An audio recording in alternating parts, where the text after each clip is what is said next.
Somebody didn't want the gray state investigated, explored, and unveiled. That's why David Crowley is dead. He was the writer and director of one of the most controversial movies in modern history, and somebody didn't want him to produce it. What was so threatening about David Crowley and the gray state concept? Like Gray State, many Hollywood films have depicted apocalyptic themes and end-of-the-world scenarios, yet the directors of these films are still alive. Roland Emmerich wasn't murdered after directing blockbusters 2012 and A Day After Tomorrow. Steven Soderbergh wasn't killed after his movie, Contagion. But David Crowley is dead, along with his wife and child. They were killed before the production could be completed. What was so dangerous about Gray State? David Crowley claimed that his movie was based on real events, not Hollywood propaganda like you see in movies such as 2012. California is going down! God, you sound like a crazy person. The governor just said we're fine now. The guy's an actor, he's reading a script! So the Gray State is essentially an artistic representation of real aspects put into a fictional format. Once you open your eyes and start looking at all these trends like RFID, like martial law, like FEMA, like executive orders, you have to act within your own capacity to sort of, talk about this. A lot of people filter that into the political realm. A lot of people do other things like grassroots style. I mean, I'm a filmmaker, Danny's an actor. So we put our heads together and we started making a project that would act within our own faculty to portray that in a creative manner. So there's a story here. I have to start telling a story. So I was looking for the next film project to work on anyway. I'm like, well, this would be perfect.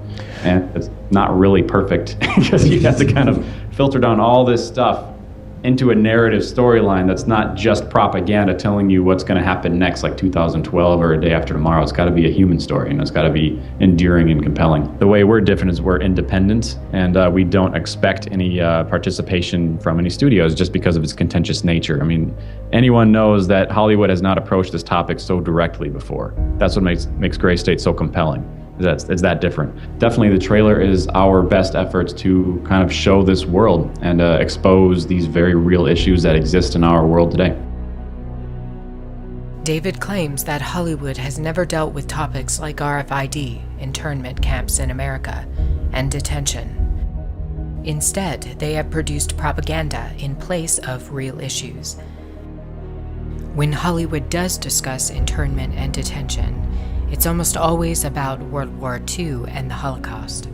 Literally thousands of films have been produced about the Holocaust, and yet one single film that addresses the potential for a Holocaust in the United States is stopped mid-production after its director is murdered. Seems a bit odd, doesn't it? They don't want Americans, Canadians, and other Western countries to know what is coming. And that is a plan to intentionally collapse Western society. If you don't believe me, read the plan that's been in the books for over a century, planned out by the Illuminati and penned by Albert Pike back in the 1800s, in his 3 World War predictions. Gray State was simply too threatening. It revealed too much, not just the obvious points of what could happen with the collapse of a society, things like martial law, food shortages, and a provisional government. It goes beyond this. David knew a secret, and he left it inside of the trailer for Gray State, in plain sight. David Crowley used the Illuminati's favorite game against the notorious cabal. It's a game they've played with the human race for years. They provide clues about the future to toy with us. They did it with 9/11. They've done it with other major catastrophes. It's called predictive programming. On occasion, though, they get outsmarted at their own game.